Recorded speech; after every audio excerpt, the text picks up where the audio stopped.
Rich here, Chris with Boxing with Chris. Capturing the championship in Puerto Rico, you showed the emotion of how much it meant to you. How much did this mean to you? Or did it overshadow that win in Puerto Rico?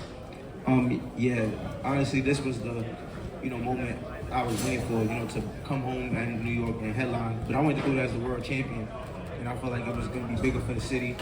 The New York had a lot of big boxing fights in the past years, but New York haven't had their own chair on in the world championship fight since, I think Danny Jacobs probably was fighting years ago. So I always wanted to be the guy to bring back the championship to the city and just give New York that feeling of cheering on their own. So it felt great. Richardson, okay. You had the win. It's ironic because I had asked you back in Puerto Rico about your debut in Brooklyn. You came back here with Eddie and asked you about, you being inactive and coming here and the activity picking up, the picking went up in Puerto Rico, you get your championship. And now you're here and it kind of just seems like everything just really comes full circle because not only do you win in front of your home crowd, but you get a stoppage. Just talk about the preparation and how you feel in this moment right now. Preparation is just a lot more mental and physical. Just, like I've been saying, I haven't got comfortable with the big fights, the anticipation, seeing my opponents, hearing what the media got to say, just that whole feeling is a different feeling. Just, you come fight week, the day before the weigh-in or something, you see your opponent in weigh-ins and you go fight. So just, used to that psychologically and knowing like, oh yeah, like I know what I'm gonna do to this guy and just believing that I got another gear. And today I've reached that other gear where it's like, I'm gonna take him out and I set it the whole build up to the fight and I just didn't want to go out there and just box. So, that was just really what it was, just preparing mentally more than physically. Hitchins, those were fight hype. Congratulations first off on the victory tonight. Your first title defense, you got George Kambosis out the way and you did it in great fashion. When I interviewed you at Gleason's, you told me that you wanted to leave him a bloody mess. Now, you might have not left him a bloody mess, but you were able to get him out of there. How real is the Devin Haney fight? He's saying move up to 147. So right now I got a lot of opportunities right now. As far as being able to go to 147, and hopefully he'll, give me the opportunity because he's still the guy, and obviously at 140.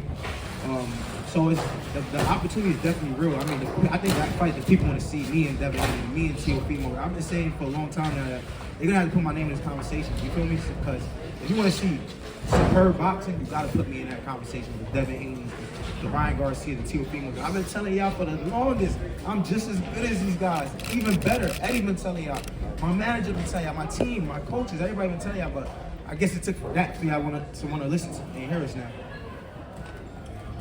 Richardson, Kevin Garcia, aka the Puerto Rican KKG. I asked you a little while ago, how did you feel about, Bill Haney being here, Teofimo getting in the ring? Just a year ago, they were saying, you didn't have the power, you didn't bring the fight to people. Now you're a champion, you've defended that championship, and you got people here scouting you. What's the year been like for you? And just turn around with now people calling you out. Yeah, just last year, I was leaving London.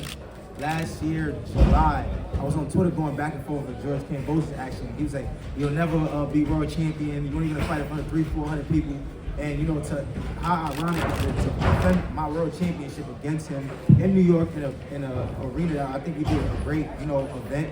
A lot of people came out, the city came out, and it was just dope, in the 1 year that it was a full circle. But I always knew I was gonna get here, and I knew when my opportunity came, I couldn't let it slip away. And I just, tonight stood composed, took my time and just had fun in it. Congratulations on the win. Thank you. I wanted to know, which fight would be more satisfying for you to get? Would it be Haney or would it be Teofimo Lopez? Teofimo Lopez. I think Teofimo Lopez, I ain't gonna lie, either one of them is a big fight. I feel like just with me, my attitude, my charisma, my flamboyantness, what I bring to the table, people hate me, but they're gonna watch me. So I think that boxing need somebody like me and somebody like Teofimo. He's crazy. So with both of us, it'll go for a great build up. We both could fight. We both young in our prime, and I think it'll be dope. And there's a storyline behind it. So I think that's a big fight. Me and Devin Haney's also a big fight. We got history together. So these are all big fights that's gonna happen in the near future. We all in our primes, and sooner or later we gotta show who's really the best. Congratulations again. It's kickballers to the BK Reader. So, how did it feel just to have workload so heavy in your corner today? I knew once I brought the championship back home, like New York was gonna, show up. We had all type of people. I was looking at the crowd like, damn, I didn't even know like it was gonna be like this. It was like, people that I didn't know would show up, showed up. It was last minute too. Everybody was, saying today I'm getting my ticket. What's going on? There was so many different type of people in the crowd, and it was dope to see that. And I think after today, next time we come back to New York with a better name, it will be even a bigger event. So I'm climbing slowly but surely. I'm just grateful and thankful for this. Okay. You come through the Cops and Kids program. Tell us about that program and the people in that program and how they've had an influence on you up until this point. I feel like I'm the living proof of the Cops and Kids program. The program is meant, Pat Roos and Teddy had started it years ago, and it was meant to take a young kid out the street, take them from anything that can be negative, and make them put their time into something positive. I was a kid that I didn't want to be a boxer. I just seen Floyd Mayweather talking shit to Big Show, and I was like, oh, that's cool.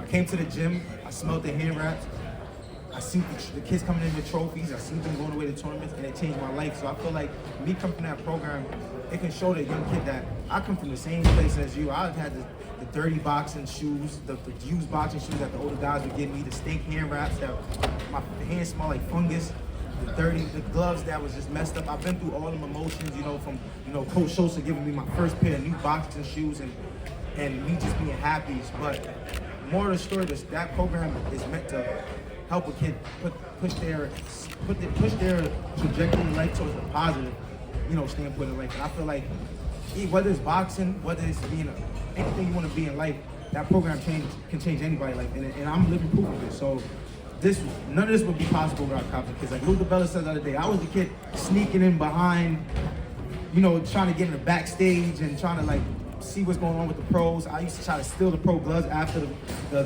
fight. So it's a full circle moment right now for me. Hey, Richardson, congratulations on the excellent win. Jay with Sportbox TV official. Just a quick question. So we did see you in the ring with Teofimo Lopez. Can you tell us or detail any of the words that were exchanged between you and him? He basically congratulated me, and I said, yeah, we got to make it happen. And, he's also signed right here with my manager, Keith Conley. So, it's ties right there, me and him. So the fight is definitely something that got to happen. He's already established his name in the boxing world. I'm establishing my name in the boxing world. I'm cementing my name. So it's a fight that got to happen. And I've been calling his name out right before I got out the ring, my last fight. And this ain't for propaganda. This ain't for promotion.